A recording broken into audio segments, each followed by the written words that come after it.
नमस्कार दोस्तों, Lord of the mysteries volume 6 के इस अगले पार्ट में आपका स्वागत है।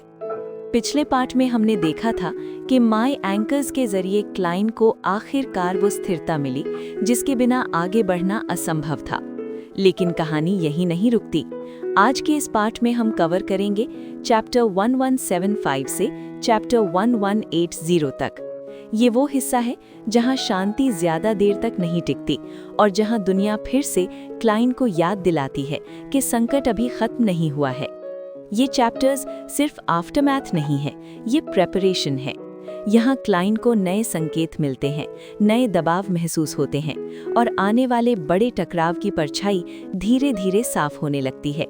तो तैयार हो जाइए, क्योंकि ये पार्ट वॉल्यूम 6 को अगले फेज की ओर धकेलता है। अमोन के लिए चीजें मुश्किल बनाना, पाली ज़ोरोआस्त्र हंसे। इसके क्या फायदे हो सकते हैं, अन्यथा इसे भूल जाओ। लिनार्ड क्षण भर के लिए शब्दों के लिए हार गए। कुछ सेकंड के बाद उन्होंने कहा, कम से कम ये आपको अच्छा महसूस करा सकता है। पालेज हंसे।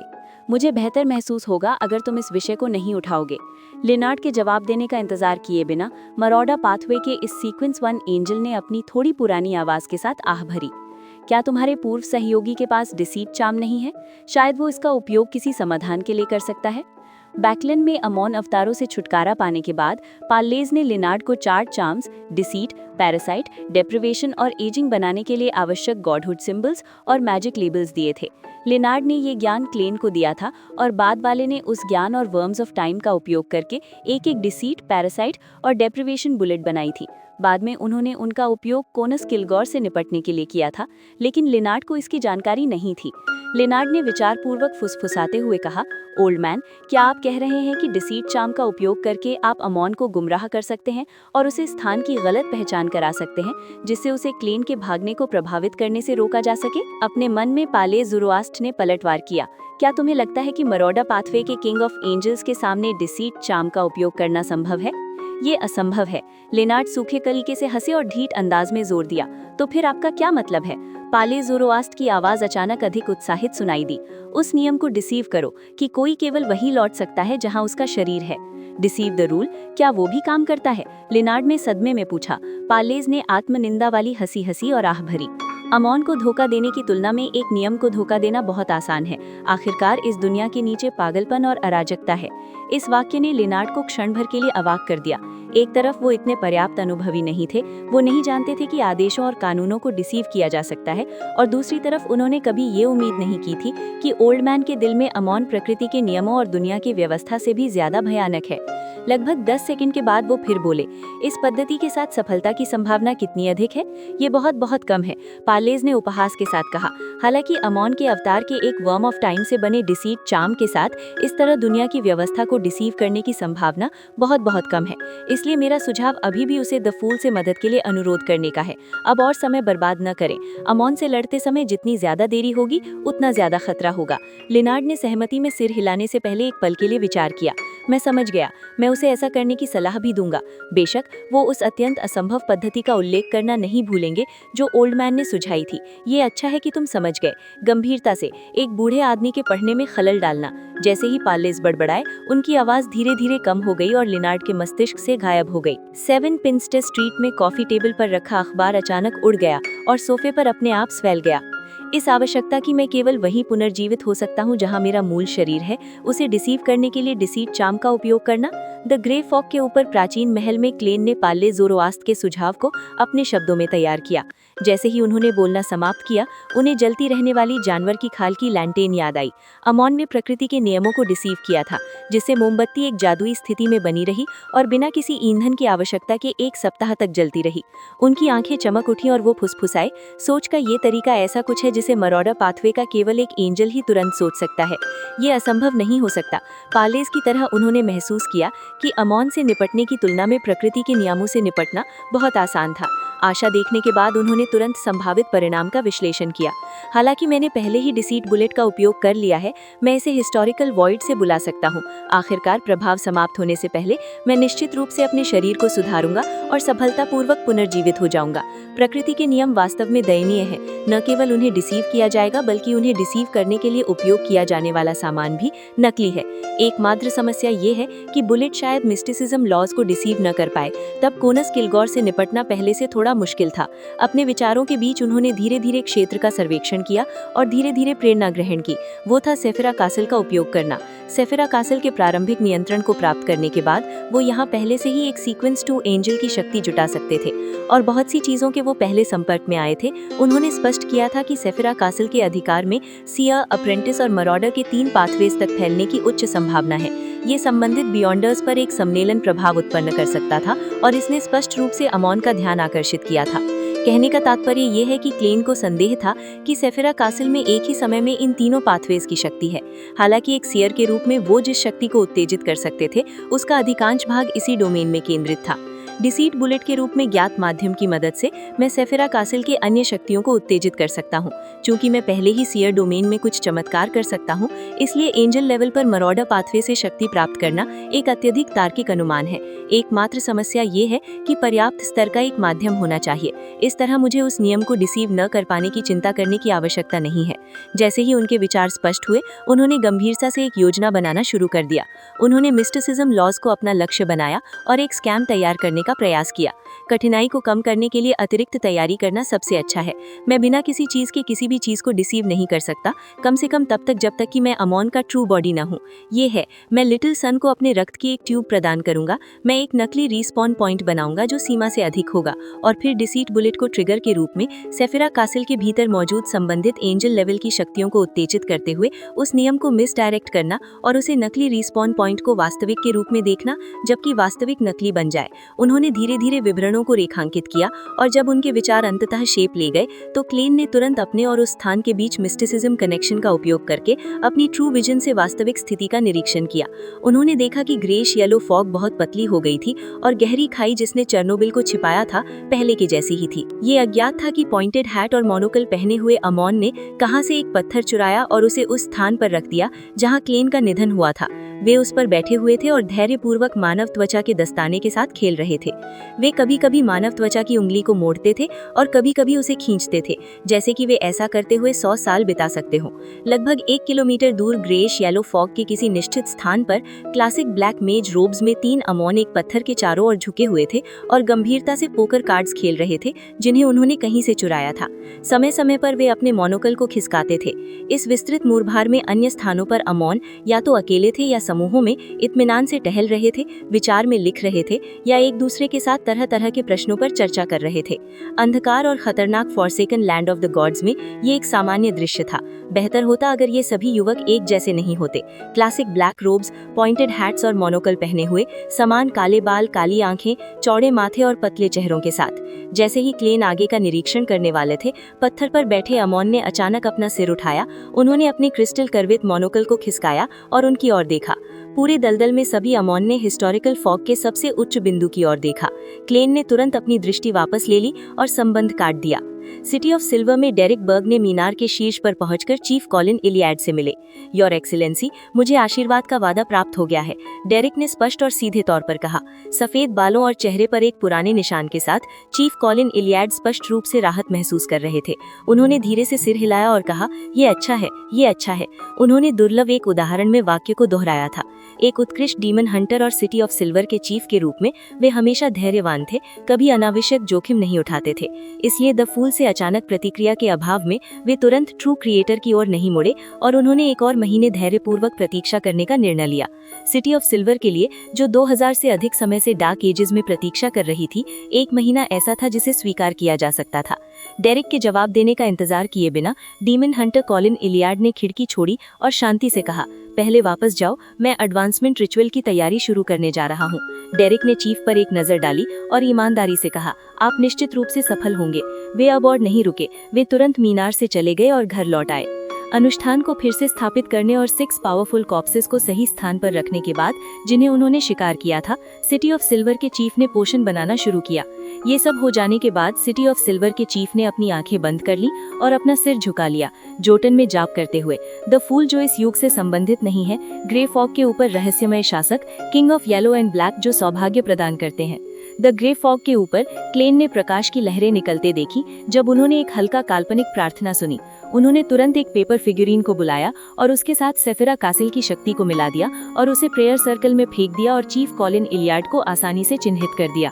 इसी समय इस प्रेयर सर्कल की मदद से उन्होंने पूरी मीनार और सिटी ऑफ सिल्वर की स्थिति का अवलोकन किया और ये पुष्टि की कि चीफ या लिटिल सन के पास अमोन के परजीवी अस्तित्व का कोई संकेत नहीं है। मुझे इस अवसर का लाभ उठाना चाहिए। क्लेन ने तुरंत द वर्ल्ड गेरमन स्पैरो को प्रकट किया और उसे प्रार्थना करते हुए खड़ा किया। इस क्षण कॉलिन इलियाड ने प्रकाश देखा। पवित्र प्रकाश में 12 जोड़ी काल्पनिक पंखों वाला एक पवित्र एंजल अचानक नीचे दिखाई दिया। जैसे ही साफ सफेद पंख फड़फड़ाते हुए नीचे गिरे, डीमन हंटर को प्रकाश के इन पंखों द्वारा गले लगा लिया गया। ये मिस्टर फूर की ओर से एक आशीर्वाद था। एंजल के गले मिलने के सामने कॉलिन इलियड आश्चर्यचकित नहीं थे। उन्होंने सब कुछ शांत अभिव्यक्ति के साथ स्वीकार किया, जैसे कि वे पहले से ही तैयार थे। अनुष्ठान शुरू हुआ। उन्होंने एक कदम आगे बढ़ाया, सिल्वर नाइट पोशन उठाया और उसे अपने मुंह में डाल लिया। बिना किसी आवाज के इस डीमन हंटर का शरीर सूज गया और वो एक ग्रेश ब्लू जाइंट में बदल गया, जिसके ऊपर ब्लूइश ब्लैक वेन्स छाई हुई थी। वो कई मीटर लंबा खड़ा था, उसके माथे पर ब्लैक क्रैक्स थे। इस जाइंट के हर इंच में रहस्य और आतंक की अकथनीय शक्ति थी। उसके सिर के अलावा, जिसमें अभी भी एक इंसान का रूप बरकरार था, उसका बाकी शरीर एक मिथिकल क्रीचर के समान था, जो एक अजीब मानसिक प्रभाव डालता था। अगले ही पल कॉलिन इलियड के सिर के नीचे की खोपड़ी नरम होती हुई प्रतीत हुई, जैसे कि वो अंदर की ओर धंस गई। ब्लैक क्रैक को अपने केंद्र के रूप में रखते हुए उनका सिर धीरे धीरे हिलने लगा, जैसे कि वो एक नेबुलस वॉर्टेक्स बना रहा हो। इस तरह के दर्द ने सिटी ऑफ सिल्वर के चीफ को, जिन्होंने कई शक्तिशाली जीवों को मारा था, खुद को रोकने में असमर्थ बना दिया। उन्होंने चीखों की एक श्रृंखला निकाली जो सामान्य जीवों के दिमाग को फाड़ सकती थी। यदि ये इस तथ्य के लिए नहीं होता कि कॉलिन इलियड ने पहले ही स्पायर के सदस्यों को खाली कर दिया था और केवल डेमीगॉड लेवल वेट चर्मंट को अपनी निगरानी करने और किसी भी दुर्घटना को रोकने के लिए छोड़ दिया था, तो कई बियॉन्डर्स ने निश्चित रूप से नियंत्रण खो दिया होता। 6 शक्तिशाली जीवित प्राणियों के अवशेष, जो विभिन्न स्थानों पर स्थित थे, अनुष्ठान की अदृश्य शक्ति के तहत ऊपर तैरने लगे और उत्परिवर्तित कॉलिन इलियड के चारों ओर चक्कर लगाने लगे, इस अद्वितीय डीमन हंटर की कुछ यादों को जगाने के लिए किसी प्रकार के रहस्यमय संबंध का उपयोग करते हुए। ये डीमंस के शिकार का अनुभव था। ये उनके द्वारा अपने हाथों से पूर्व चीफ के हमले को दर्दनाक तरीके से समाप्त करने का अनुभव था। ये शक्तिशाली राक्षसों को बार बार हराने का उनका जीवन था। ये अभिव्यक्तियां एक आल्टर पर पेंटिंग की तरह दिखाई देती थी। कभी कभी वे कॉलिन इलियड में एकीकृत हो जाती थी और कभी कभी उन्हें उनसे निकाला जाता था, जिससे उन्हें खुद को परिभाषित करने में मदद मिलती थी। उन्होंने अत्यधिक दर्द और परिवर्तनों के दौरान एक निश्चित स्तर की स्पष्टता बनाए रखी। केवल इसी क्षण कॉलिन इलियड आखिरकार अनुष्ठान के सार को समझ पाए। एक सीक्वेंस 4 डीमन हंटर के रूप में हर शक्तिशाली प्राणी का शिकार तीव्र मानसिक शुद्धि की लड़ाई थी। इसने उनके जीवन में एक गहरी छाप छोड़ी थी। इन शक्तिशाली मानसिक छापों के साथ वे पोषण पीने के बाद खुद को खोजने में सक्षम थे और दर्द और पागलपन में नहीं खोए। इसने कॉलिन इलियड को सिटी ऑफ सिल्वर की कुछ किताबों में दर्ज एक शब्द की याद दिलाई, एंकर। सीक्वेंस 3 में उन्हें एक निश्चित अर्थ में एक देवता माना जाता था। वे एक निश्चित सीमा के भीतर प्रार्थनाओं का जवाब दे सकते थे, इसलिए एक एंकर की आवश्यकता थी। चूंकि ये एंकर का स्तर नहीं था, इसलिए एक एंकर को अनिवार्य रूप से एक विश्वासी होना आवश्यक नहीं था। इसे अन्य चीजों से बदला जा सकता था, जैसे कि किसी के जीवन में स्पष्ट निशान जिनका मिस्टिसिज्म में अर्थ हो। उन स्मृतियों में जो जागृत हुई थी, कॉलिन इलियड ने धीरे धीरे अपनी आत्म जागरूकता वापस पा ली। उन्होंने अपने शरीर को फिर से महसूस किया और इसके परिवर्तनों को समझा। ठीक उसके बाद भ्रामक प्रकाश से बने पंखों की एक परत उनकी पीठ के पीछे से बाहर निकली। वे आसपास के असेंडिंग पेंटिंग्स के साथ जुड़ गए, क्योंकि वे लगातार अंदर की ओर सिकुड़ रहे थे। कॉलिन इलियड के शरीर की सतह एक सिल्वर आर्मर में ढल गई, जो दृढ़ और सुंदर थी, लेकिन इसमें कोई वजन नहीं था। डीमन हंटर के सिल्वर नाइट में पदोन्नत होने के बाद देवता के आशीर्वाद में अंतर के कारण सिल्वर नाइट्स के बीच सूक्ष्म अंतर होते थे। इससे पहले किंग कोर्ट के चेजर्स के नेता लाइट कलर मर्सुगैन ने जाइंट किंग से आशीर्वाद प्राप्त किया था, इसलिए सिल्वर नाइट डोमेन के विभिन्न पहलू बहुत मजबूत थे। दूसरी ओर कॉलिन इलियट कभी-कभी अपने शरीर को एक सिल्वर रेपियर को संघनित करने के लिए मजबूर कर सकते थे, जो टेलीपोर्ट कर सकती थी।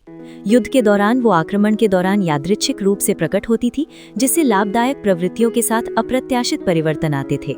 इसके अलावा वे मर्क्यूरी लिक्विफिकेशन का उपयोग करते समय एक निश्चित विशिष्टता भी प्राप्त कर सकते थे। जैसे ही सिल्वर आर्मर ने अंततः रूप ले लिया, कॉलिन इलियट ने अपनी पदोन्नति पूरी कर ली थी। अपने सिर पर एक भी ऊर्ध्वावतर आंख नहीं होने के अलावा वे एक मिथिकल क्रीचर के समान थे।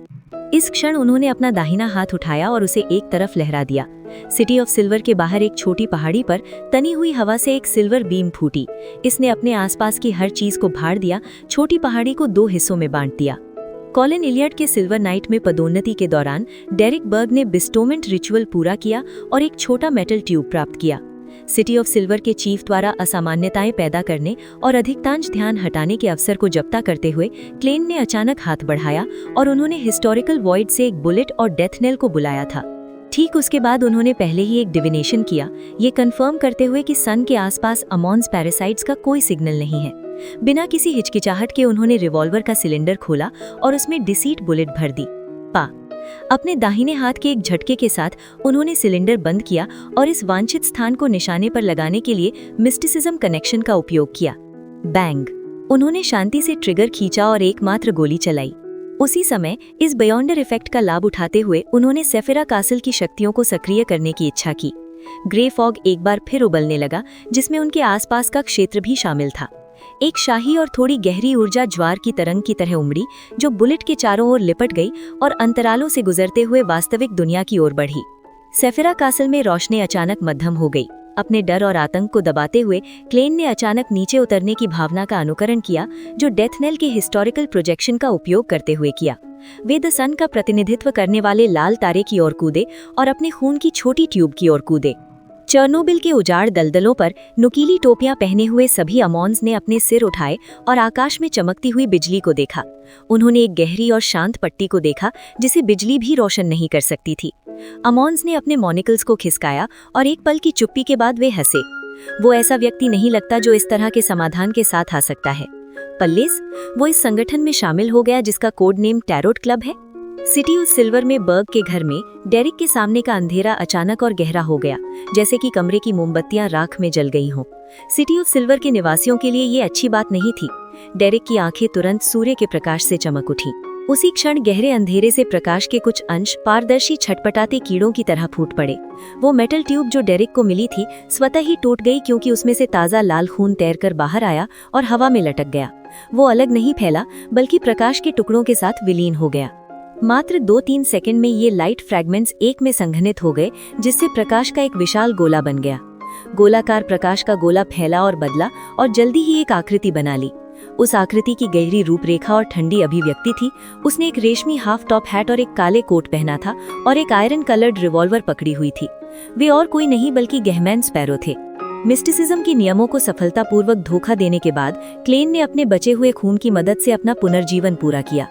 किसी परिचय की आवश्यकता नहीं थी। डेरिक ने पहले ही आगंतुक को उसके विशिष्ट स्वभाव के माध्यम से पहचान लिया था। एक क्षण के लिए स्तब्ध रहने के बाद उन्होंने अनजाने में एक अनियंत्रित मुस्कान दिखाई। Mister world? क्लेन ने अपना सिर थोड़ा उठाया और लंबे होते हुए सन को देखा और उन्होंने अवचेतन रूप से अपना हाथ बढ़ाकर अपनी टॉप हैट को दबा दिया। फिर उन्होंने धीरे से सिर हिलाया और कहा कि मैं इस अवधि के दौरान फॉरसेटन लैंड ऑफ द गॉड्स में रहूंगा। हालांकि मुझे अभी जाना है, मैं अमॉन को सिटी ऑफ सिल्वर में प्रलोभित नहीं कर सकता। यदि भविष्य में कोई मौका मिलता है तो मैं आपके साथ सहयोग करूंगा। मिस्टर वर्ल्ड का क्या मतलब था, ये समझने के बाद डेरिक ने जोर से सिर हिलाया और कहा, ठीक है। जैसे ही क्लेन ने अपना दाहिना हाथ उठाया और फ्लेमिंग जंप के साथ जाने के लिए अपनी उंगलियां चटकाने ही वाले थे, डेरिक ने उनकी ओर देखा और अचानक कमरे के स्टोरेज कैबिनेट की ओर इशारा किया। मिस्टर वर्ल्ड, क्या आपको अपने साथ कुछ भोजन ले जाने की आवश्यकता है? यहाँ मशरूम है जो दूध पैदा कर सकते हैं। क्लेन ने खुद को नियंत्रित किया, अपने होठों के कोनों को फड़कने नहीं दिया। उन्होंने अपना ठंडा रवैया बनाए रखा और कहा, मैं दूध नहीं पीता। जैसे ही उन्होंने बोलना समाप्त किया, उन्होंने अपनी उंगलियां चटका दी, जिससे उनकी जेब से एक लाल रंग की ज्वाला निकली जो पानी की तरह उनके चारों ओर लिपट गई। आग गिरते सितारों की तरह जल्दी से बिखर गई और क्लेन की आकृति डेरिक बर्ग के कमरे से गायब हो गई। सिटी ऑफ सिल्वर के बाहर एक विकृत जंगल में ज्वालाएं लगातार चमक रही थीं, जो उत्तर की ओर जाने वाले दलदलों तक फैली हुई थी। सिटी ऑफ सिल्वर को वास्तव में छोड़ने के बाद ही क्लेन में अपने कदमों को धीमा किया और हिस्टोरिकल वॉइड से एक लालटेन बुलाई। उन्हें लंबे समय से उम्मीद थी कि पुनर्जीवन की प्रक्रिया इतनी सुचारू रूप से चलेगी। आखिरकार जब उन्हें सही समाधान मिल गया तो ऐसा कोई तरीका नहीं था कि अमोन उन्हें रोक सकते थे। सिटी ऑफ सिल्वर में अमोन के पास सीक्वेंस 4 या 3 स्तर के कुछ अवतार ही थे, इसलिए क्लेन उन्हें खोजने के लिए अपनी ट्रू विजन का उपयोग कर सकते थे और उन्हें समय से पहले खत्म कर सकते थे। और यदि वे सीक्वेंस 2 स्तर के अवतार बना सकते थे तो क्लेन, जिन्होंने सेफिरा कासल का प्रारंभिक नियंत्रण प्राप्त कर लिया था, एंकल की शक्ति के स्तर पर शक्तियों को उत्तेजित कर सकते थे, जिससे वे ग्रे फॉग के ऊपर रहते हुए ऐसे अवतार से आसानी से लड़ सकते थे और अपराजय बने रहते, क्योंकि उन पर हमला नहीं किया जा सकता था। उन्हें अपने प्रतिद्वंदी को हराने का आत्मविश्वास था। यदि अमोन अपना वास्तविक शरीर सिटी ऑफ सिल्वर में ले जाते तो क्लेन अपने मूल स्थान पर पुनर्जीवित होने का विकल्प चुन सकते थे। बिसेशूब अमोन सीक्वेंस 1 के लगभग एक अवतार बना सकते थे और उसे सिटी ऑफ सिल्वर भेज सकते थे, लेकिन बियॉन्डर विशेषताओं के संरक्षण के आधार पर वे कितने अवतार बना सकते थे? 2 से अधिक नहीं। जहां तक क्लेन का सवाल था, वे अपने बचे हुए खून को कई हिस्सों में बांट सकते थे। वे मिस्टर हैंग्डमैन, मैडम हर्मिट और द स्टार लेनर्ड को भेजने के लिए बिस्टोमेंट रिचुअल का उपयोग कर सकते थे। ऐसे बहुत से स्थान थे जहां वे पुनर्जीवित हो सकते थे, इसलिए ऐसा कोई तरीका नहीं था कि अमोन उनमें से सभी की रक्षा कर सके। ये उनके अपने स्तर, बियॉन्डर शक्तियों और सेफिरा कासल की विशिष्ट क्षमता पर आधारित एक साफ सुथरी योजना थी। अपने आप को पुनर्जीवित करने की कोशिश करने से पहले क्लेन परिणाम के बारे में काफी आश्वस्त थे। एकमात्र चीज जिसके बारे में वे चिंतित थे वो ये था कि डिसीट का पता अमोन द्वारा समय से पहले लगा लिया जाएगा, जिससे उन्हें समय पर हस्तक्षेप करने की अनुमति मिल जाएगी, जिससे उनका रिस्पॉन्स स्थान बदल जाएगा। सौभाग्य से उनकी डिविनेशन ने ये पुष्टि की थी कि खतरे का स्तर ऊंचा नहीं था। ये उन कारणों में से एक था जिससे उन्होंने प्रयास करने का साहस किया। शिट, मैं सच में अमोन से बच गया। जैसे ही वे मध्यम पीली रोशनी के बीच आगे बढ़े, क्लेन ने अपने शरीर की उपस्थिति महसूस की और उन्होंने राहत की सांस ली। बिसेशूब वे अच्छी तरह से जानते थे कि उन्हें अमोन के मुख्य शरीर और विभिन्न अवतारों के निरंतर पीछे का सामना करना होगा। गहरी खाइयों से भरे उजाड़ दलदलों पर अमोन अलग अलग स्थानों पर खड़े थे। उन्होंने अपना मुंह खोला और जोटन में जाप किया, the blessed of the spirit world and Sephirah Castle, the mystery stemming from ancient times, the witness of an extended history, protector of Backlund magic and drama performers, the great Gehrman Sparrow. ये आवाजें परतों में थीं, क्योंकि वे शून्य में समा गई थीं, जैसे कि वे अनंत दूरी तक फैली हों। 10 सेकंड बाद उन सभी ने अलग अलग तरीकों से अपने क्रिस्टल मोनिकल्स को ठीक किया और धीरे से हंसे। उसने इसे बहुत जल्दी बदल दिया। यदि गर्मिन स्पैरो अभी भी इस सम्मानजनक नाम पर स्वचालित रूप से प्रतिक्रिया कर रहे होते तो वे तब इस अवसर का उपयोग कर दूसरे पक्ष के स्थान को निर्धारित करने के लिए एक एरर बनाने के लिए अपने लक्ष्य के बगल में प्रकट होने के लिए कर सकते थे। उस अंधेरे में जो समय समय पर बिजली से रोशन होता था, टोपी और कोट पहने क्लेन लालटेन पकड़े हुए मध्यम गति से उत्तर की ओर बढ़े। एक प्रार्थना है। अमोन गर्मिन स्पैरो के ऑनरिफिक नाम का उपयोग कर रहे हैं। इसका मतलब है कि कई अमोन मुझसे बहुत दूर नहीं है, लेकिन सिटी ऑफ सिल्वर के पास उनके पैरासाइट्स नहीं हैं। वे आसपास की गश्ती टीमों में हैं या कुछ अप्रत्याशित प्राणियों में। जैसे ही वे चले, क्लेन ने अचानक अपना सिर घुमाया और कुछ सेकंड के लिए ध्यान से सुना। इस मामले में वे काफी खुश थे कि वे काफी सतर्क थे। उन्होंने उस ऑनरिफिक नाम को बदल दिया था जो ग्रे फॉग के ऊपर होने पर डिफॉल्ट पावकी की अनुमति देता था। ये protector of all poor children in Backlund से बदलकर protector of all poor children in Backlund हो गया था। ये उनके द्वारा स्थापित Loen charity bursary foundation से आया था। हाँ, अमोन एक क्रिप्टोलॉजिस्ट हैं। इसकी बहुत संभावना है कि वो ड्वेन डांटेस के बारे में सभी जानकारी से इस ऑनरिफिक नाम की व्याख्या कर सकते हैं। नहीं, मुझे स्वचालित प्रतिक्रिया की भी आवश्यकता नहीं है। जैसे ही क्लेन ने लालटेन से निकलने वाली धुंधली पीली रोशनी को देखा, उन्होंने जल्दी से निर्णय लिया। उन्होंने प्रत्येक वर्म ऑफ स्पिरिट को केवल प्रार्थना सुनने में सक्षम बनाया जब तक कि उन्हें ग्रे फॉग के ऊपर होने पर मुख्य शरीर से अनुमति ना दी गई हो। इस तरह बार बार होने वाली प्रार्थनाएं उनके दैनिक जीवन को गंभीर रूप से प्रभावित करेंगी। लेकिन ये कोई बड़ी समस्या नहीं थी। ऐसा इसलिए था क्योंकि अमोन के नीचे उत्पीड़न के अलावा कोई और गर्मिन स्पैरो से प्रार्थना नहीं करेगा, क्योंकि उन्होंने अपने ऑनरिफिक नाम के बारे में प्रचार नहीं किया था। इस मामले को निपटने के बाद क्लेन ने अमोन के सभी भयानक पहलुओं के बारे में सोचा। उन्हें अचानक संदेह हुआ कि अब आगे क्या करना है। उनकी मूल योजना सिटी ऑफ सिल्वर से बहुत दूर रहने और वहां की स्थिति की जांच करने के लिए उत्तर में नॉइस रूइंस की ओर जाना था। वे देखना चाहते थे कि क्या वे मिरेकल इन्वोकर पोशन की मुख्य सामग्री प्राप्त कर सकते हैं। हालांकि उस प्राचीन शहर के खंडरों को अमोन के साथ जोड़ने के बाद एक समस्या आ गई। क्लेन पहले से ही पुष्टि कर सकते थे कि पड़ोसी पाथवेज के ऊपरी स्तर भी बियॉन्ड विशेषता सम्मलवन के नियम का पालन करते हैं, क्योंकि अमोन 1000 से अधिक समय से फॉरसेकन लैंड ऑफ गॉड्स में भटक रहे थे और सिटी ऑफ सिल्वर के पास आए थे। तो वे उत्तर में नॉइस रूइंस की ओर आकर्षित कैसे नहीं हुए होंगे। सिटी ऑफ सिल्वर के चीफ के प्रवेश करने की हिम्मत ना करने का मतलब है कि नॉइस शहर में शक्ति निश्चित रूप से एक एंजल के स्तर तक पहुंच गई है। अमोन इसे नजरअंदाज नहीं करेंगे। वे शायद पड़ोसी पाथवे की इतनी उच्च स्तरीय बियॉन्ड विशेषता को सीधे खाने की हिम्मत नहीं करते हैं, लेकिन ये उन्हें जाल बिछाने से नहीं रोकता है। भले ही उन्होंने अतीत में ऐसा न किया हो, वे निश्चित रूप से अब वहां भाग रहे होंगे। बेशक मैं इस संभावना को बाहर नहीं कर सकता कि अमोन ने अभी तक इसकी खोज नहीं की है, क्योंकि सिटी ऑफ सिल्वर के चीफ की पहली यात्रा के दौरान नॉइस रूइंस उतने खतरनाक नहीं थे। शायद एंजल लेवल की वो शक्ति बाद में नॉइस रूइंस में आई हो। वे लगातार अपने विश्वासियों को अमोन से बचने के लिए स्थानांतरित कर रहे हैं। अपने विचारों के बीच क्लेन को पश्चिम उत्तर की ओर प्राचीन शहर के लिए जाने में थोड़ा डर लगा। उन्होंने ये देखने के लिए निर्णय लिया कि क्या वे मिरेकल इन्वोकर पोशन की मुख्य सामग्री प्राप्त करने के लिए कोई और तरीका अपना सकते हैं। इसे ध्यान में रखते हुए वे कभी कभी होने वाली बिजली के द्वारा निर्देशित होते हुए अपने काले कोट और हाफ टॉप हैट में एक ऊंचे टावर के मलबे की ओर बढ़े। रास्ते में धुंधली पीली रोशनी के बाहर खतरनाक अंधेरे में राक्षस कतार में खड़े हो गए और चुपचाप उनके पीछे पीछे चलने लगे। वे पहले से ही उनके मैरियोनेट्स थे। उनकी तुलना में सियर पाथवे के संत और भी अजीब और भयानक थे। जैसे जैसे वे चल रहे थे, राक्षसों में से एक मछली जैसे अंगों वाले जीव ने जोटन में जाप किया, the eternal sun, you are an inextinguishable light, you are the embodiment of order. जैसे ही उसने 3 पंक्तियों वाले सम्मानजनक नाम का पाठ किया, राक्षस जमीन पर गिर पड़ा और अपनी जान गंवा दी। देवताओं के सम्मानजनक नाम अक्सर 3 पंक्तियों तक सीमित नहीं होते थे, लेकिन जाप करते समय कोई भी 3 पंक्तियां चुनी जा सकती थी। उदाहरण के लिए इटर्नल ब्लेजिंग सन का पूरा नाम eternal blazing sun, inextinguishable light, embodiment of order, god of contracts, guardian of businesses था, और अभी क्लेन ने पहले 3 का उपयोग किया। इस विधि से उन्होंने Lord of storms, God of knowledge and wisdom और एवरनाइट गॉडेस से प्रार्थना की, इस उम्मीद में कि कोई निश्चित प्रतिक्रिया प्राप्त होगी। हालांकि 15 मिनट बाद उनके परिवेश में कोई बदलाव नहीं हुआ। फॉरसेकन लैंड ऑफ गॉड्स में देवताओं से प्रार्थना करना बेकार है जब तक कि लक्ष्य ट्रू थिएट्री ना हो या कोई ऐसा अस्तित्व ना हो जिसके पास सेफिरा कासिल या केओस सी जैसी चीजें हों। ये सही नहीं है। आफ्टरनून टाउन में उस पादरी के पास गॉडेस का नाम छिपा हुआ था जब वे उसे कह रहे थे। जब उन्होंने चौथे किंग ऑफ एंजल्स का उल्लेख किया तो देवताओं की संलिप्तता के कारण उन्हें इम्मुलेशन का सामना करना पड़ा। शायद ऐसा इसलिए है क्योंकि फॉरसेकन लैंड ऑफ गॉड्स में अभी भी कई प्रकार की डिवाइन शक्तियां हैं, न कि केवल कंसीलमेंट और डीजेनरेशन। और विभिन्न देवताओं के असली नामों का मिस्टिसिज्म में विशेष अर्थ होता है जो इसे संबंधित शक्तियों को जगाने की अनुमति देता है। इस तरह ये समझाएगा कि सिटी ऑफ सिल्वर बाधेल और हेराबर्गन के 2 असली नाम क्यों सिखा रहा है, लेकिन उनका अंत गॉड ऑफ कॉम्बैट या गॉड ऑफ नॉलेज के साथ कोई संबंध स्थापित करने में नहीं हुआ।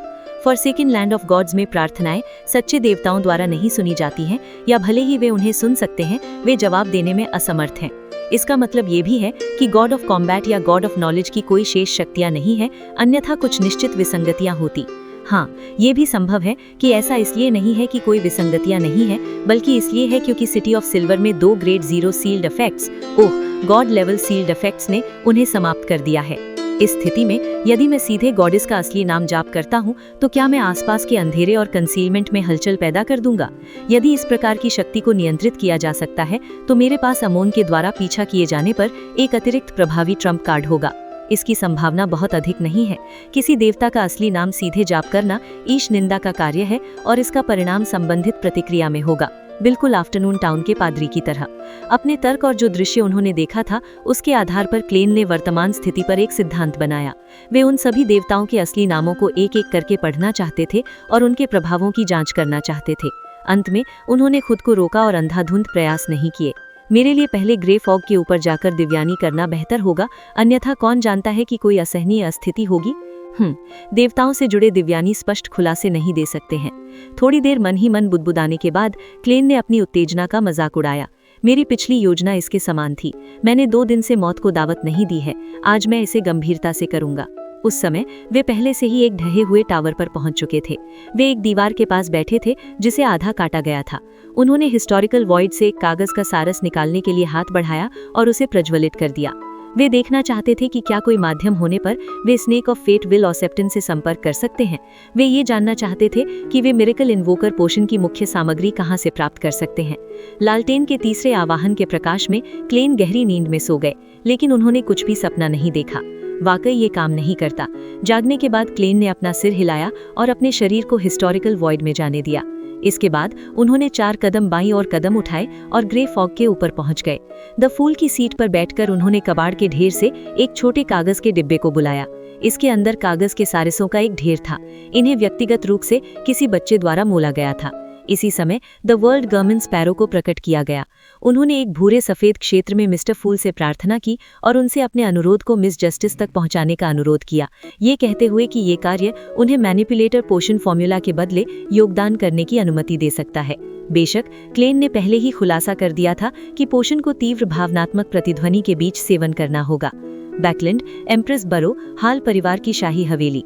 ऑड्री ने एक बार फिर अपने बेडरूम में वापसी की और कागज के सारस को प्राप्त करने के लिए एक बेस्टोमेंट रिचुअल स्थापित किया। उन्होंने एक पतली पेंसिल उठाई और कागज के सारस की सतह पर लिखा, ड्वेन डांटेज ने आपसे मुझसे मिलने का अनुरोध किया है। अपनी तैयारी पूरी करने के बाद ऑड्री ने मिस्टर वर्ल्ड के निर्देशों का पालन किया और सोने से पहले कागज के सारस को अपने तकिए के नीचे रख दिया। जल्द ही उन्होंने एक पिच ब्लैक उजाड़ मैदान देखा, एक ड्रीम वॉकर के रूप में जिसने खुद को पहले से ही संकेत दे दिए थे।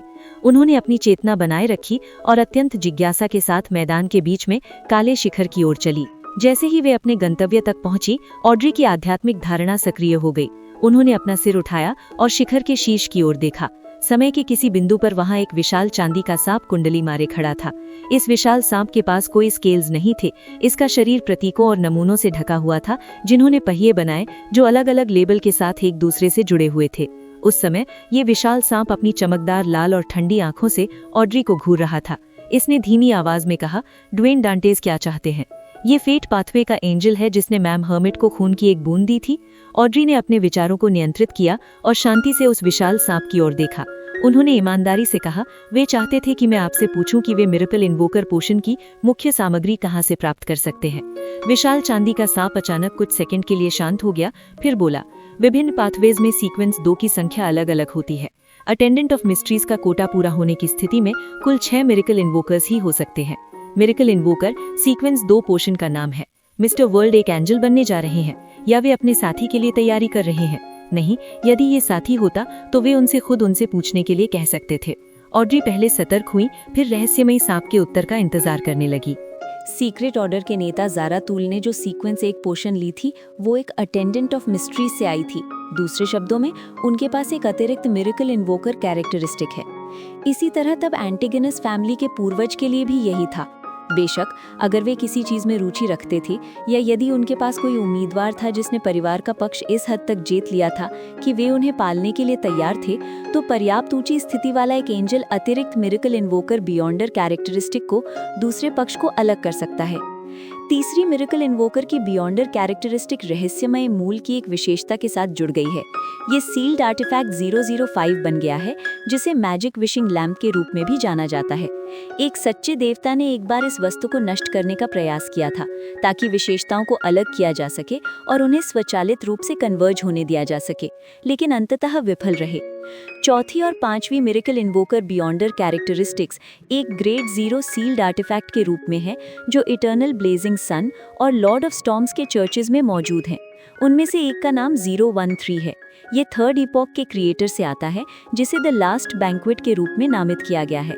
दूसरा कोड नेम 032 है, जो वॉर ऑफ द 4 एम्परर्स का उत्पाद है, जिसे theatre with curtains that never draw के रूप में नामित किया गया है।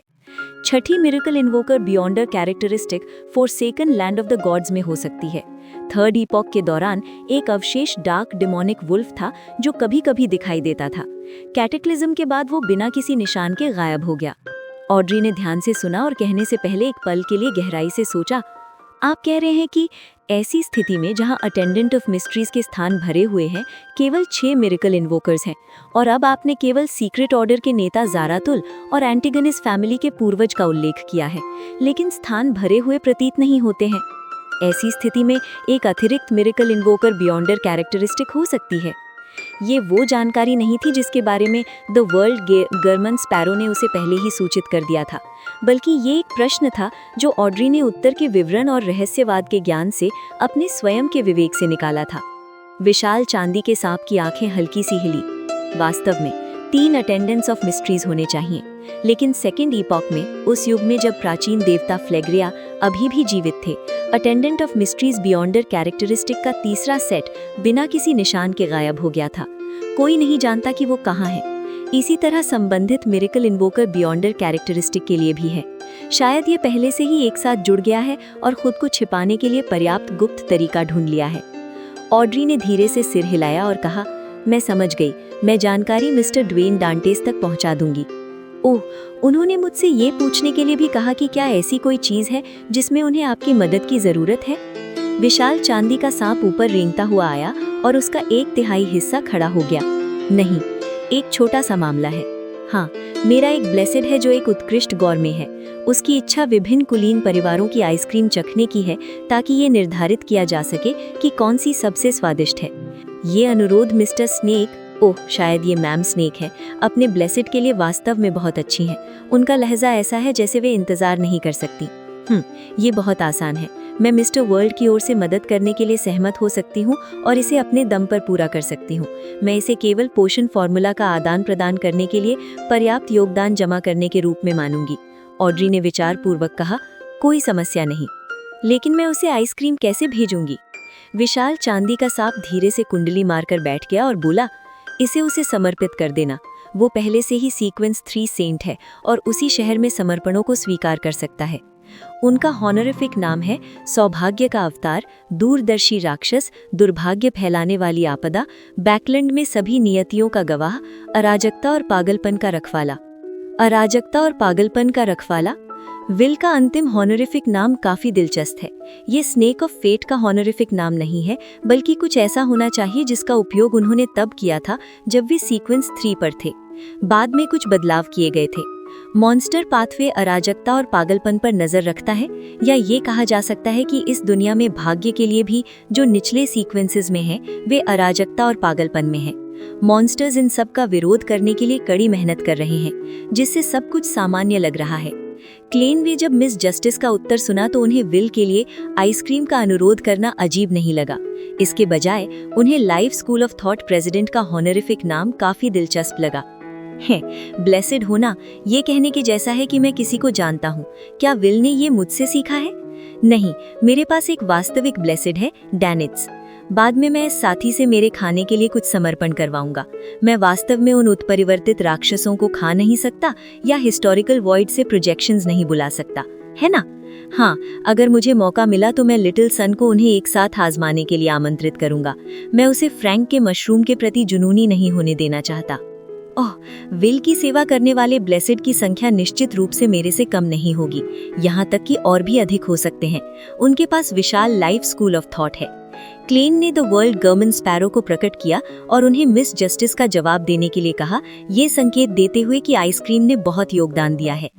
ये सब पूरा करने के बाद उन्होंने लंबी धब्बेदार मेज के किनारे को थपथपाया और गंभीरता से मिरेकल इन्वोकर की मुख्य सामग्री की समस्या पर विचार किया। ज़ारातुल के साथ मिरेकल इन्वोकर बियॉन्डर विशेषता के बारे में सोचने की कोई आवश्यकता नहीं है। उनके लिए इसे अलग करना असंभव है। वे केवल मुझे अपनी मैरियोनेट बनाना चाहते हैं। ऐसा नहीं है कि एंटिगोनस के 2 हिस्सों के साथ शून्य आशा है, लेकिन अगर ऐसा है तो मुझे इसके लिए फिर से देवी से अनुरोध करना होगा। मैं इसके बराबर कुछ नहीं दे सकता। मुझे डर है कि इसके अलावा देवी इसे प्रदान करने में सक्षम नहीं हो सकती। जिस कारण से वे नियंत्रण खो चुके हाफ फूल को सील करना चाहती हैं, वो शायद इसीलिए है कि वे उन्हें मार नहीं सकती। एक बार जब वे मर जाएंगे तो वे अपनी वर्तमान दुर्दशा से बचने में सक्षम होंगे और कहीं और पुनर्जीवित होंगे, ठीक वैसे ही जैसे मैं अमन से बच निकला था। ऐसी स्थिति में देवी के पास एंटिगोनस को मिरेकल इन्वोकर बियॉन्डर विशेषता अलग करने का कोई तरीका नहीं है। यहाँ तक कि एक सच्चे देवता भी 005 को चकनाचूर नहीं कर सकते, इसलिए इसे लक्षित करने का कोई मतलब नहीं है। ये बेकार है, भले ही मेरे पास हो। इस सील्ड सामग्री की उत्पत्ति वास्तव में रहस्यमयी है। इसके बारे में कुछ बहुत संदिग्ध है। इटर्नल ब्लेजिंग सन के चर्च का 013 द लास्ट बैंक्वेट है। ये सिटी ऑफ सिल्वर के क्रिएटर से आता है। ये व्यक्ति हमेशा ऐसे नामों का उपयोग करना क्यों पसंद करता है जिनके खतरनाक निहितार्थ होते हैं? लॉर्ड ऑफ स्टॉर्म्स के चर्च का 032 theatre with curtains that never draw है। केवल इसकी आवाज से ही मैं ये कल्पना कर सकता हूँ कि ये कैसा है। इन दोनों ग्रेड 0 सील्ड सामग्रियों को प्राप्त करने की संभावना बहुत कम है, लेकिन ये असंभव नहीं है। ये सिर्फ इस बात पर निर्भर करता है कि क्या इटर्नल ब्लेजिंग सन और लॉर्ड ऑफ स्टॉर्म्स अमन को रोकने के लिए मेरे विकास का समर्थन करने के लिए तैयार है। हाँ, अभी तक उन्होंने कोई दया नहीं दिखाई है। मुझे सही व्यक्ति से बातचीत करने का कोई उपयुक्त तरीका नहीं मिल रहा है। मैं संभवतः इटर्नल ब्लेजिंग सन की जासूसी करने के लिए फिर से दिव्य भाणी का उपयोग और स्पेस के माध्यम से उनके साथ संवाद नहीं कर सकता, है ना? अगर ऐसा होता है तो क्या ये बेहतर नहीं होगा कि वे सीधे सेफिरा कासल पर आक्रमण करें और इस जगह का नियंत्रण ले ले? यदि मैं मिस्टर हैंग्डमैन का पोषण करूं और तब तक प्रतीक्षा करूं जब तक कि उनके पास ग्रेड 0 सील्ड सामग्री के संपर्क में आने की योग्यता नहीं हो जाती है, तो मैं संभवतः अमन बन चुका हूंगा। ट्रू क्रिएटर को अटेंडेंट ऑफ मिस्ट्रीज की तीसरी विशेषता का एक सुराग पता है। उनका दिव्य साम्राज्य और पवित्र निवास forsaken land of the gods में है। ये दोनों किसी न किसी तरह संबंधित हो सकते हैं। मिरेकल इन्वोकर कैरेक्टरिस्टिक्स के 2 सेट और एक अटेंडेंट ऑफ मिस्ट्रीज कैरेक्टरिस्टिक्स की forsaken land of the gods में होने की उच्च संभावना है। मुझे आश्चर्य है कि नॉइस रूइंस में कौन सा है। हाँ, ट्रू क्रिएटर को केवल एक सुराग पता होना चाहिए, न कि इसका सटीक स्थान। अन्यथा वे वॉर ऑफ द 4 एम्परर से पहले ही उस अटेंडेंट ऑफ मिस्ट्रीज बियॉन्डर विशेषता को प्राप्त कर लेते और प्रभावी रूप से अपने अधीनस्थों की शक्ति बढ़ा देते। दूसरे शब्दों में, अटेंडेंट ऑफ मिस्ट्रीज बियॉन्डर विशेषता ऐसी चीज है जिसे एक सच्चे देवता भी जल्दी से प्राप्त नहीं कर सकता और इसकी खोज करना आवश्यक है। अमन के लिए इसके सामने आना इतना आसान नहीं हो सकता जिससे उन्हें जाल बिछाने की अनुमति मिल जाए। यह भी खंडहरों के भीतर का खतरा हाल ही में पाया गया था, अभी अभी प्रत्यारोपित किया गया था, तो ये इस विशेषता से मेल खाता है। देखने से लगता है कि मुझे अभी भी एक यात्रा करनी होगी, हालांकि मुझे पर्याप्त सावधान रहना होगा। खतरा अमन से आता है और खंडहरों से भी।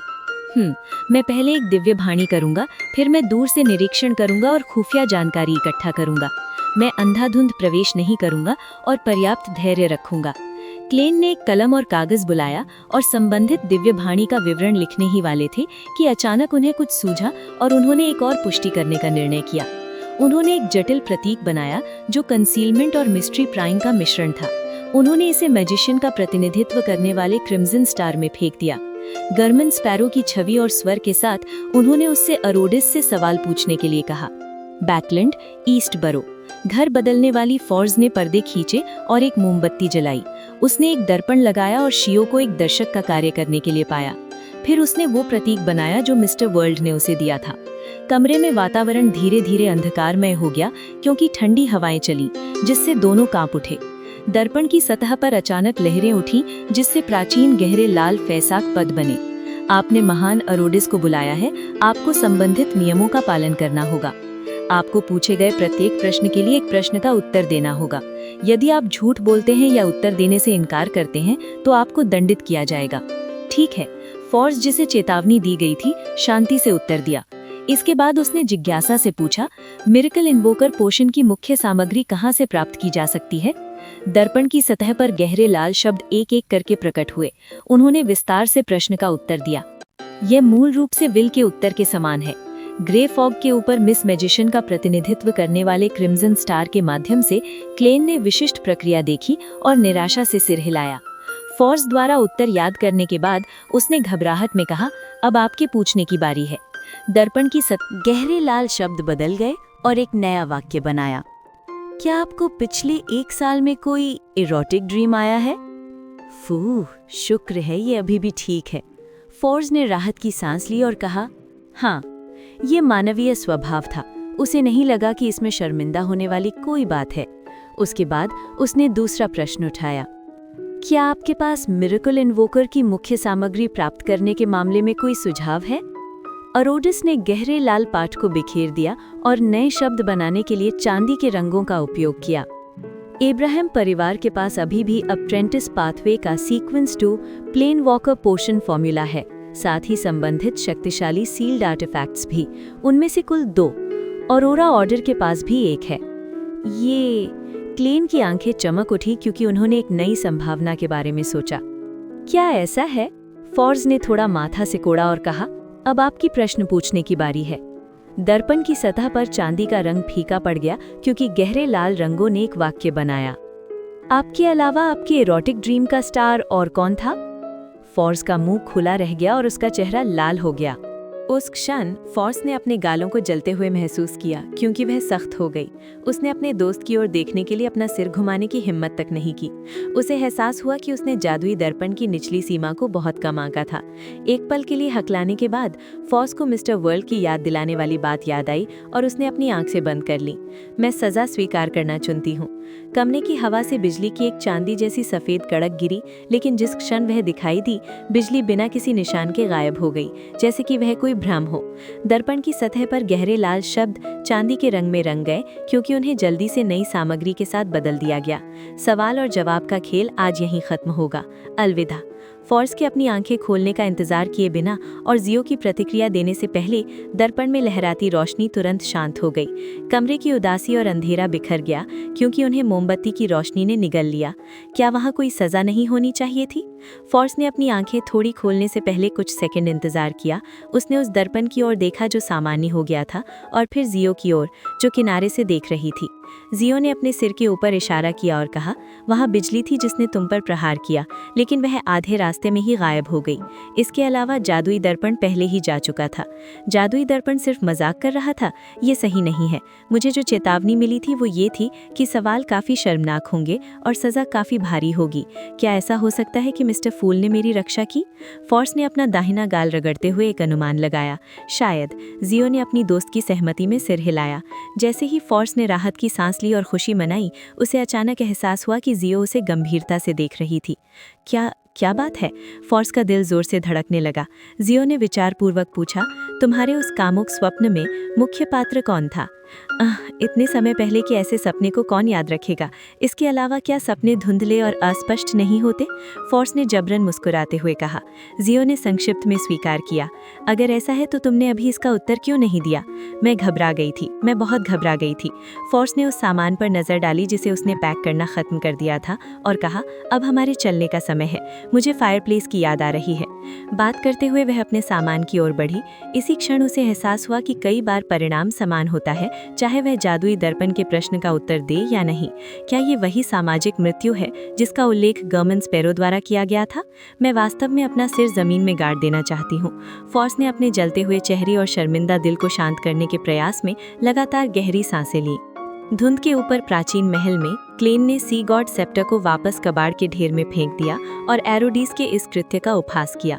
ये जानते हुए भी कि मैंने ही किसी को इसे बुलाने के लिए भेजा था, इसने वास्तव में ऐसा प्रश्न उठाने की हिम्मत की। जब मैंने सजा रोकी तभी इसने जल्दी से अपना रवैया बदला और घबराहट में चला गया। इसने निश्चित रूप से मजा किया। हालांकि इसके उत्तर ने मुझे सोचने का एक नया तरीका दिया है। मुझे वास्तव में खुद को एक मिरेकल इन्वोकर के मार्ग तक सीमित रखने की आवश्यकता नहीं है। दूसरी ब्लास्फेमी स्लेट संभवतः सिटी ऑफ सिल्वर के क्रिएटर की है और अब एडम के हाथों में है। हालांकि अमोन और उनके भाई परस्पर रूप से एक दूसरे के मामलों से दूर रह रहे हैं और विशेष रूप से अच्छे संबंधों में नहीं हैं, वे पहले एक साथ काम कर चुके हैं। मुझे विश्वास नहीं है कि उन्होंने वह ब्लास्फेमी स्लेट कभी नहीं देखी है। यदि ऐसा है तो वे निश्चित रूप से मिरेकल इन्वोकर के अनुष्ठान से अवगत हैं और अनुमान लगा सकते हैं कि मैं सिटी ऑफ सिल्वर को forsaken land of the God से बाहर लाऊंगा। जब ऐसा होगा तो उन्हें मुझे खोजने में बहुत अधिक प्रयास करने की भी आवश्यकता नहीं होगी। उन्हें बस जाइंट किंग्स कोर्ट पर इंतजार करने की आवश्यकता है। हाँ, ये मैं यही कह रहा हूँ। यदि मेरी भागीदारी के कारण सिटी ऑफ सिल्वर की हजारों वर्षों की आशा नष्ट हो जाती है तो ये मेरे मूल इरादों के पूरे तरह से विपरीत होगा। प्लेन्सवॉकर के साथ समस्या ये है कि मैं मिस्टर डोर के प्रलाप सुन सकता हूँ और ब्रह्मांड की जांच और भ्रष्टाचार का सामना करना पड़ेगा जो अन्य मार्गों के सीक्वेंस 2 एंजल से भी बुरा है। बेशक यह पूरे तरह से अस्वीकार्य नहीं है। इसके अलावा क्या मुझे उन 2 पुनरुत्थान के अवसरों को वापस करना होगा जो सीफरा कैसल ने मुझे दिए थे? ये अभी भी ठीक है क्योंकि मैं सीक्वेंस 1 पर निश्चित रूप से एक अटेंडेंट ऑफ मिस्ट्रीज बन जाऊंगा क्योंकि मिस्टर डोर ने पहले ही अप्रेंटिस पाथवे के उन्नति मार्ग को अवरुद्ध कर दिया है। वे कम से कम यूनिकनेस और सीक्वेंस 1 बियॉन्ड विशेषताओं के 2 सेटों के नियंत्रण में है, शायद तीनों भी। मेरे लिए प्लेन्सवॉकर पर स्विच करना आवश्यक नहीं है, लेकिन मुझे आवश्यक तैयारी करनी होगी। जब मेरे विकल्प बढ़ेंगे तो भले ही अमोन मुझे रोकने की कोशिश करे, पहले से जाल बिछाने की कठिनाई काफी बढ़ जाएगी। तभी मैं किंग ऑफ एंजल्स के दबाव में रहते हुए एक एंजल बन सकता हूँ। हाँ, ये मैं अभी के लिए अनिश्चितता की स्थिति में रहूंगा। मैं प्लेन्सवॉकर उन्नति की तैयारी के साथ साथ मिरेकल इन्वोकर उन्नति की भी तैयारी करूंगा। समय आने पर वास्तविक स्थिति के आधार पर मैं तय करूंगा कि कौन सा मार्ग लेना है। निर्णय पर पहुंचने के बाद क्लेन तरोताज़ा महसूस कर रहे थे। उनका मन असामान्य रूप से सक्रिय था और उन्होंने जल्दी से एक प्रारंभिक योजना बनाई। मुझे मिस मैजिशियन के शिक्षक से प्लेन्सवॉकर पोशन फॉर्मूला और संबंधित ग्रेड 0 सील्ड आर्टिफैक्ट के बारे में पूछने की कोई जल्दी नहीं है। ये अब्राहम परिवार को डरा देगा, जिससे उन्हें संदेह होगा कि मिस मैजिशियन किसी दुष्ट देवता की पूजा करती है और किसी भयानक संगठन में शामिल हो गई है। उनकी वर्तमान स्थिति को देखते हुए इस बात की पूरी संभावना है कि वे जवाब नहीं देंगे। वे अपनी पहचान बदल लेंगे, चले जाएंगे और सभी संबंध तोड़ देंगे। हाँ, सेंट ऑफ सीक्रेट्स बोटिस का सिर एक अच्छा उपहार होगा। चाहे अब्राहम परिवार वर्म ऑफ कॉस्मोस दे या न दे, इस मामले को एजेंडा पर रखना ही होगा। मुझे आशा है कि मिस जस्टिस ड्रीम वॉकर पोशन को जल्द से जल्द पचा सकेंगी। मुझे आशा है कि मैडम हर्मिट तैयार रहेंगी। मुझे ये भी उम्मीद है कि दोनों महिलाएं मिस मैजिशियन और मिस जजमेंट ऑपरेशन से पहले सुधार कर सकेंगी। ठीक है, मिस मैजिशियन के कहे अनुसार सेंट ऑफ सीक्रेट्स बोटिस अब्राहम परिवार का एक दल बदलू है और ऑरोरा ऑर्डर के पास अप्रेंटिस पाथवे का एक ग्रेड 0 सील्ड आर्टिफैक्ट है। ये दिलचस्प है। शायद मुझे अब्राहम परिवार से संपर्क करने की आवश्यकता नहीं है। मुझे सेंट ऑफ सीक्रेट से वह मिल जाएगा जो मैं चाहता हूँ। ओह, मुझे मैडम हर्मिट को याद दिलाना होगा कि सेंट ऑफ सीक्रेट्स बोटिस के पास एक ग्रेड 0 सील्ड आर्टिफैक्ट हो सकता है, इसलिए ऑपरेशन से पहले पुष्टि करनी होगी। यदि वह grade 0 sealed artifact saint of secrets के हाथों में नहीं है, तो मुझे इसे प्राप्त करने के लिए शायद भाग्य के देवता एंजल ऑफ फेट और ओबोलिस का सामना करना पड़ेगा। नहीं, ग्रेड 0 सील्ड आर्टिफैक्ट शुरुआत से ही भयानक है। ये खतरों के स्रोतों में से एक है। इसके बाद द वर्ल्ड ने एक बार फिर से प्रार्थना की। मिस्टर फूल से उनके अनुरोध को डैनेट्स तक पहुंचाने का अनुरोध किया। फॉक्सी के किसी द्वीप पर डैनेट्स, जो गोल्डन ड्रीम का इंतजार कर रहा था, उसने अपना सिर घुमाकर एंडरसन की ओर देखा और धीमे से हंसा। मैं गवर्नमेंट स्पैरो के मैसेंजर को बुलाने जा रहा हूँ। एंडरसन ने अपनी बाहें सिकोड़ी और उपहास किया। तुम कंस्पायरर पोशन लेने के योग्य हो। तुमने ही इसे बहुत स्पष्ट कर दिया था, यहाँ तक कि मैं भी महसूस कर सकता था कि तुम उस मैसेंजर से डरते थे। डैनेट्स ने विनम्रता से कहते हुए खुद पर और भी अधिक गर्व किया। एंडरसन अचानक ठहाका मारकर हंसा। तुम ये संदेह क्यों नहीं करते कि मैं डरने का नाटक कर रहा हूँ? मैं बस उन चीजों को सुनने से बचने का एक उचित बहाना खोजने की कोशिश कर रहा हूँ। डॉगशिट, क्या तुम मेरे उन झूठों पर विश्वास करोगे जो मैंने जल्दी में गढ़े हैं? डैनेट्स लगभग आश्वस्त हो गया था। एंडरसन ने अपने हाथ फैलाए और दरवाजे की ओर बढ़े। तुमने कंस्पायरर पोशन की सभी सामग्री एकत्र कर ली है। गवर्नमेंट को याद दिलाना कि वे मेरी आयरन ब्लडेड नाइट पोशन फॉर्मूला को न भूले। डैनेट्स ने बेसब्री से अपना हाथ लहराया, ये इशारा करते हुए कि वह भूला नहीं था। एंडरसन की कमरे से बाहर निकलने और दरवाजा बंद करने के बाद डैनेट्स ने तुरंत एक अनुष्ठान स्थापित किया और 4 सुनहरे बाल वाले लाल आंखों वाले सिर पकड़े हुए मैसेंजर को बुलाया। एक ही समय में 8 आंखों को देखकर डैनेट्स की छाती तुरंत सिकुड़ गई। उसने जबरन मुस्कुराते हुए एक सोने का सिक्का आगे बढ़ाया। मैडम, गवर्नमेंट स्पैरो चाहते हैं कि मैं आपको बताऊं कि वे ठीक हैं। वे अब forsaken land of the gods में हैं। रुको, मैंने क्या कहा? Forsaken land of the God's? Vice admiral iceberg के क्रू के सदस्य होने के नाते डैनेट्स का रहस्यवाद का ज्ञान अभी भी पर्याप्त था। एक पल के रुकाव के बाद उसकी पुतलियां स्पष्ट रूप से फैल गईं। ठीक है, रेनेट टेनिकेयर ने सोने के सिक्के को काट लिया और तुरंत उत्तर दिया। फिर वे शून्य में प्रवेश कर गईं और कमरे से गायब हो गईं। गवर्नमेंट स्पैरो को सूचित करने के बाद डैनेट्स को आयरन ब्लडेड नाइट की पोशन फॉर्मूला और नए आदेश मिले। कुछ स्थानीय व्यंजन तैयार करें और उन्हें समुद्र देवता कैल्वेटुआ को समर्पित करें। क्या ये मिशन थोड़ा अजीब नहीं है? डैनेट्स ने अपने आप में बड़बड़ाया, लेकिन उसने कोई सवाल उठाने की हिम्मत नहीं की। उसने जल्दी से वेदी को साफ किया, एक चर्मपत्र पाया और आयरन ब्लडेड नाइट पोशन फॉर्मूला में पूरक सामग्री और संबंधित अनुष्ठान लिखा। उसके बाद उसने दरवाजा खोला और चर्मपत्र एंडरसन को थमा दिया। कम से कम 30 लोगों की एक टीम बनाए। टीम की शक्ति और केमिस्ट्री जितनी मजबूत होगी, अनुष्ठान का प्रभाव उतना ही उत्तम होगा। एंडरसन ने डैनेट्स के सामने चर्मपत्र खोला और उसे पढ़ा। जैसे जैसे वह पढ़ रहे थे, उनकी बाहें तेजी से तन गईं। अगर टीम की केमिस्ट्री मुझे, कप्तान को मारने के विचार पर आधारित है, तो अनुष्ठान काफी सरल है। डैनेट्स के उनका मजाक उड़ाने का इंतजार किए बिना उनकी उंगलियों से एक जलती हुई सफेद लौ लिख ली और चर्मपत्र को जला दिया। एंडरसन धीरे से हंसा। मुझे अवसर खोजने के लिए अपनी मातृभूमि वापस जाना है। वह स्थान वर्तमान में फेनेपोटा के द्वारा आक्रमण किया जा रहा है और युद्ध हमेशा टीम बनाने और प्रशिक्षित करने का सबसे अच्छा स्थान है। थोड़ा रुकते हुए उन्होंने डैनेट्स की ओर देखा और मुस्कुराते हुए कहा, मैंने तुम्हारे लिए कुछ प्रश्न तैयार किए हैं। वे मेरे कमरे में हैं। एक बार जब तुम कंस्पायरर बन जाओगे तो तुम उन्हें करने की कोशिश कर सकते हो और देख सकते हो कि तुम्हारी बुद्धि में सुधार हुआ है या नहीं। डॉगशिट, क्या तुम मुझे अपने कमरे की सभी किताबें पढ़ने के लिए बहलाने की कोशिश कर रहे हो? डैनिट्स लगभग भावुक हो गया था, लेकिन उसे तुरंत समझ आ गया कि कुछ गलत था। उसकी बुद्धि चाहे जितनी भी अधिक हो, वह उन प्रश्नों को हल नहीं कर पाएगा यदि उसने पाठ्य पुस्तकें नहीं पढ़ी होंगी। बुरा नहीं है, इस बार तुम्हें मामले की जड़ समझने में केवल 3 सेकंड लगे। अगर ये पास्ट की बात होती तो हे तुमने वास्तव में मेरा विश्वास कर लिया होता। एंडरसन ने मुस्कुराते हुए प्रशंसा की और मुड़कर सराय से बाहर निकल गए। फोर्सेकन लैंड ऑफ द गॉड्स में रात की समय जब बिजली चमकने की आवृत्ति बहुत कम हो गई थी, 2 स्लाइस व्हाइट ब्रेड और बारबेक्यूड मीट का एक टुकड़ा आखिरकार बहुत अच्छा है। फॉग सी के खट्टे मीठे डिजर्ट्स मेरी उम्मीद से बेहतर हैं। भोजन का आखिरी निवाला निगलने के बाद क्लाइन ने अपने दिल की गहराई से विस्मय में आह भरी। फिर उन्होंने बचा हुआ कचरा अंधेरे में फेंक दिया। आखिरकार यहाँ पर्यावरण संरक्षण की कोई अवधारणा नहीं थी और न ही कोई कचरे का डिब्बा था। बेशक उन्होंने समय से पहले उन वस्तुओं के साथ अपना संबंध हटा दिया था, ठीक वैसे ही जैसे वे हर बार एक मैरियोनेट को छोड़ने पर स्टेरिलाइजेशन करने के लिए सेफिरा कासल जाते थे। ये एमन के अवतारों को उनके माध्यम से उन्हें ट्रैक करने से रोकने के लिए था। निर्जीव वस्तुएं यहाँ के अंधेरे द्वारा कंसील्ड स्टेट में स्थानांतरित नहीं होंगी। क्लाइन ने वो लैंटर्न उठाया जिसे डैनिट्स ने सैक्रिफाइस किया था और उन्होंने छोड़ी गई वस्तुओं को रोशन किया। अपना पेट भरने के बाद ही वे उन खतरनाक चीजों को आजमाने के मूड में थे जिनके बारे में उन्होंने पहले डिविनेशन किया था। टिमटिमाती मध्यम पीली रोशनी के बीच क्लाइन ने हवा में अपना दाहिना हाथ बढ़ाया और अपना एक और प्रोजेक्शन बाहर खींच लिया। ये हिस्टोरिकल वॉइड से उनका एक और संस्करण था जिसने एक लैंटर्न पकड़ा हुआ था। क्लाइन 1 सेकंड के बाद ग्रेश व्हाइट फॉग में प्रवेश कर गए, जिससे उनके प्रोजेक्शन की चेतना जागृत हो गई। प्रोजेक्शन राक्षसों के एक समूह से घिरा हुआ था। अनंत अंधेरे के बीच उसने अपना मुंह खोला, अमानिसिस नाम जपने की योजना बना रहा था।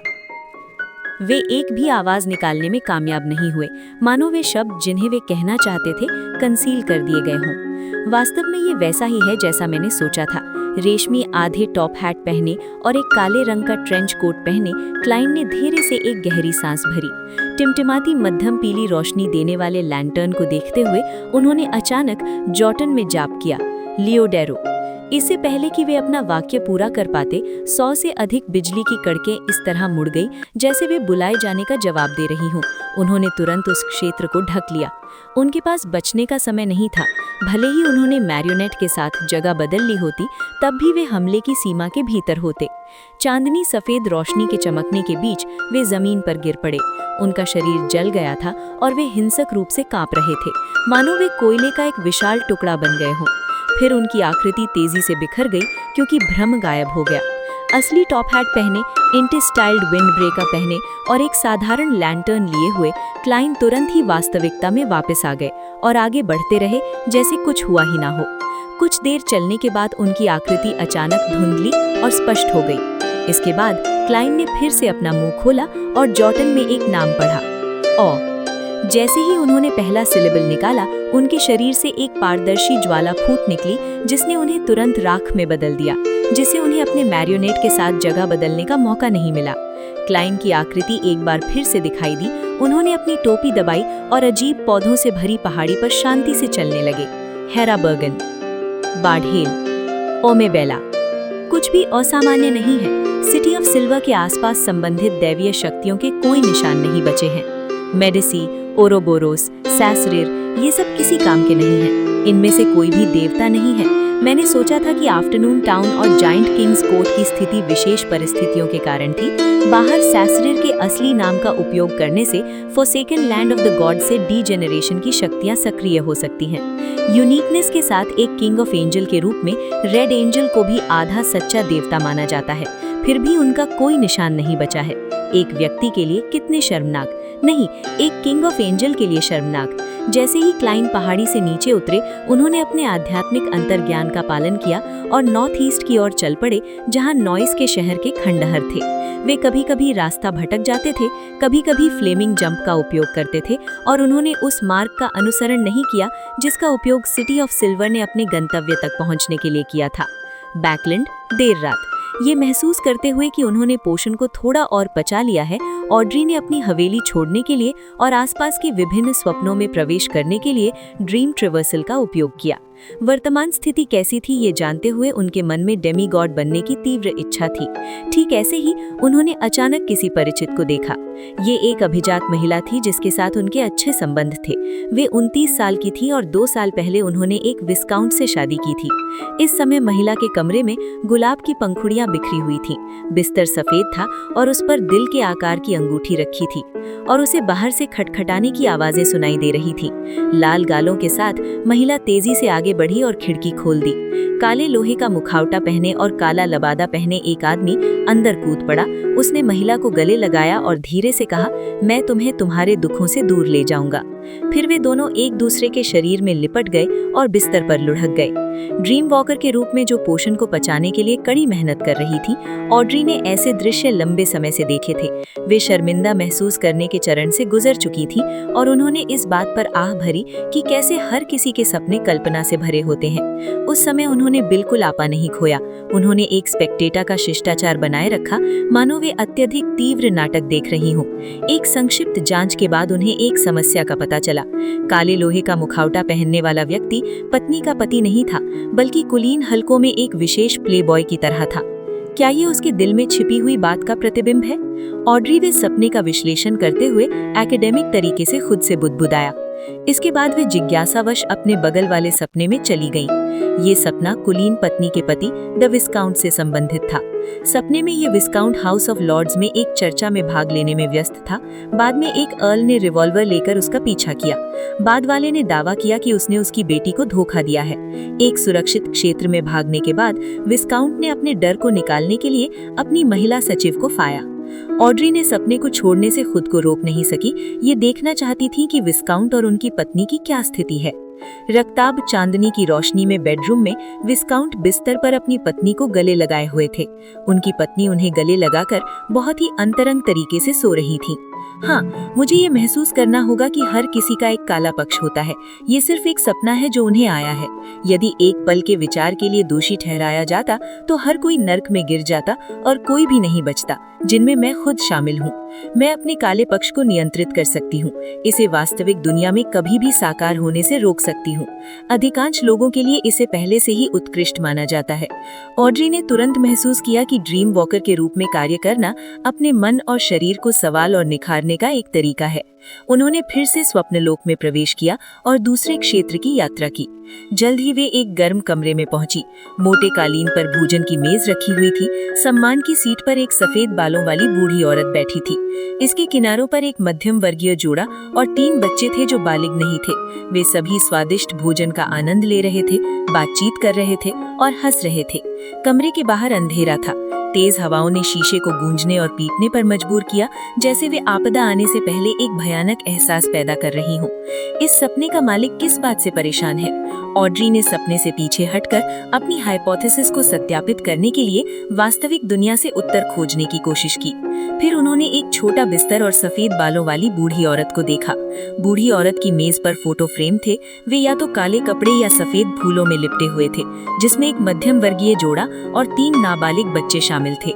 युवा कुलीन महिला ने अपने होंठ भींच लिए और अचानक बूढ़ी औरत के सपनों में लौट आईं। उन्होंने होने वाली आपदा को नहीं रोका। उन्होंने केवल एक कुर्सी बनाई और उस पर बैठ गईं और उन्होंने खुशहाल और गर्मजोशी वाले परिवार को गंभीरता से देखा।